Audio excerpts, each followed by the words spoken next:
Hi there, I'm Tiffany Rodius from the Guyana Revenue Authority. This week's focus, what you need to know about VAT and entertainment, how to apply for a ball and dance license, and a tax specialist answers commonly asked questions about applying for an intoxicating liquor license. Focus on GRA begins now.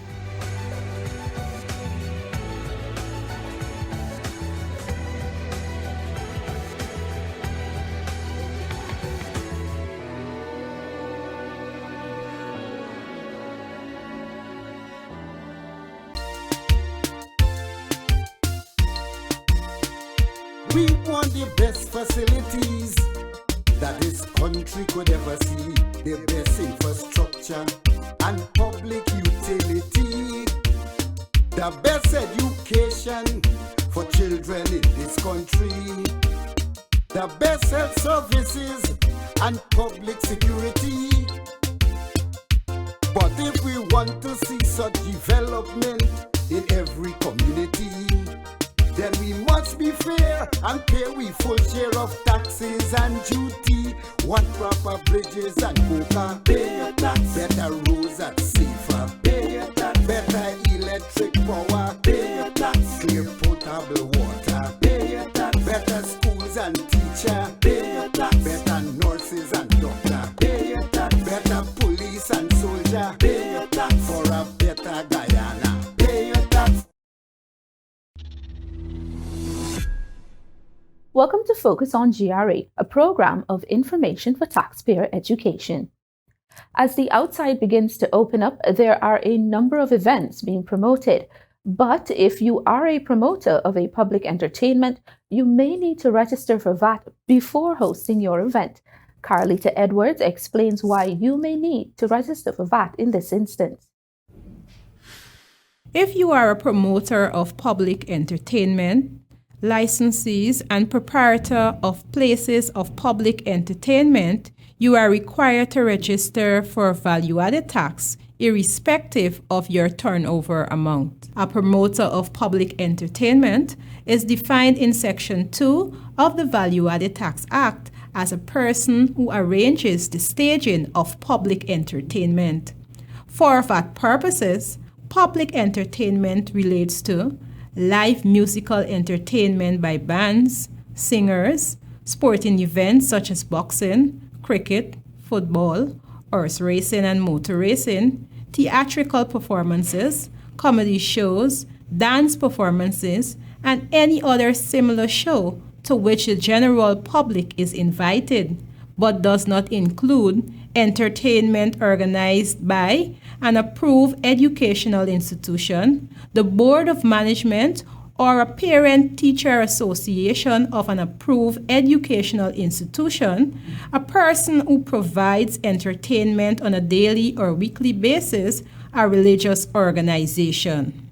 Consequently, an individual who is involved in any of the aforementioned activities will be considered a promoter and must register for VAT before they can begin making supplies in connection with their first public entertainment. Once registered, the promoter will be issued with a correspondence which will indicate that the Guyana Revenue Authority is aware of the event and that arrangements are in place to recover the VAT due.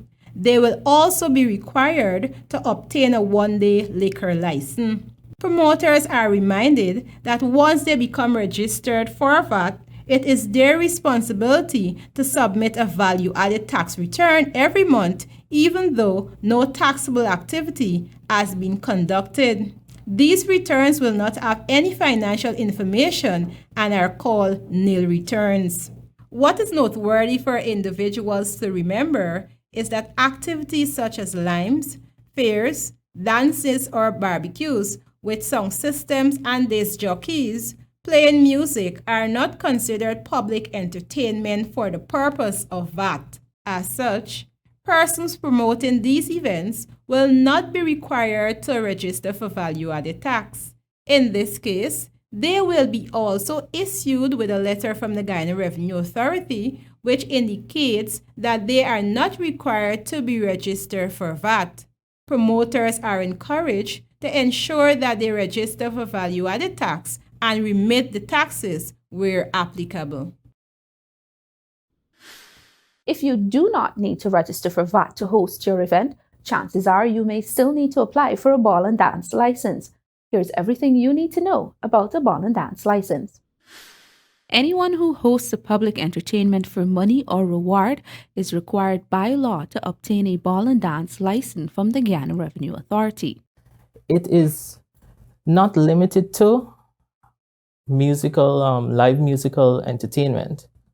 Also, sporting events such as boxing, cricket, and football. And events which are similar in this nature. A barbecue, a lime, those would be some of the events that would fall under the category as well. Ryan Mahadio, Supervisor of License Revenue Operation, notes promoters or organizers of such events must obtain the ball and dance license before hosting the event. The application for a ball and dance begins with completing the trade and miscellaneous form. You would need your taxpayer identification number. You would need a valid form of identification, which would be either your national ID or your passport. You would need a permit from the Guyana Police Force. And you would need a letter of clearance from the Central Registration Unit within the Guyana Revenue Authority. For the clearance letter, the taxpayer would have to submit documents to the Central Registration where a short interview will be conducted. Then a letter will be prepared and sent over to the Trade and Miscellaneous Unit. Application for a letter of clearance must be made to the Central Registration Unit before an application is made for the ball and dance license. The applicant must submit a letter to that department indicating what is the event, where the event is being held, and the date of the event.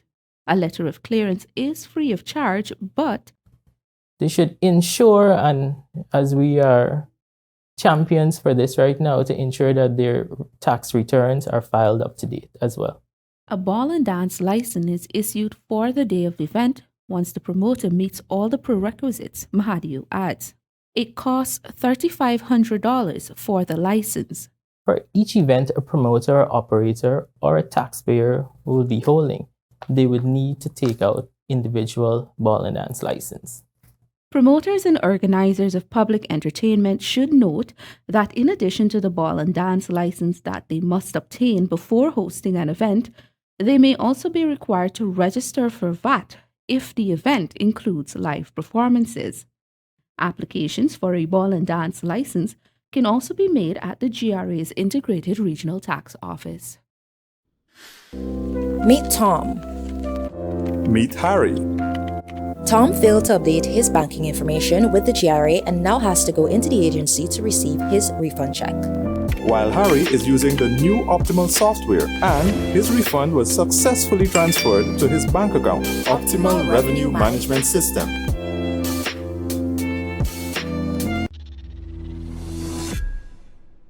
Now our tax specialist, Marcel Evans, joins us to answer queries about applying for an intoxicating liquor license. This is your question in focus. Today, we will be talking with tax specialist Marcel Evans, who will be providing information to individuals who are desirous of obtaining an off license from the Guyana Revenue Authority. Ms. Evans, can you tell us what is an off license? An off license permits a shop owner to sell spirituous and malt and wine liquors to customers.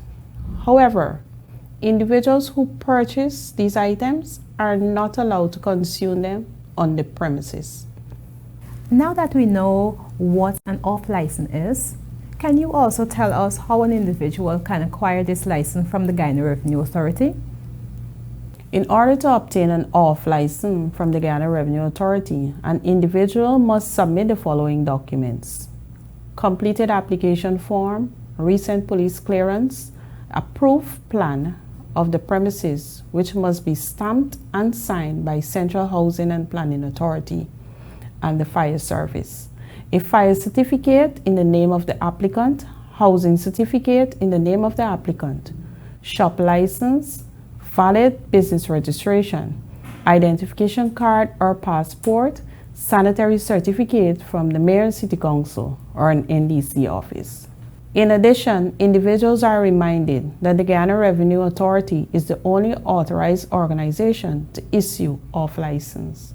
Ms. Evans, thank you very much for providing us with information about the off-license. Remember, if you require additional information about obtaining an off-license, you can make contact with the License Revenue Office on telephone number 227-6060, extension 1023 or 1024. And that is all for this week's Focus on GRA. Remember, all forms for licenses and tax returns can be found on the GRA's website. The forms are fillable and downloadable. Send us your inquiries via email at grapublicrelations@gmail.com. Our website is gra.gov.gy. Don't forget, you can follow us on our social media pages for up-to-date tax-related information. Thank you for watching. I'm Tiffany Odias. Until next time.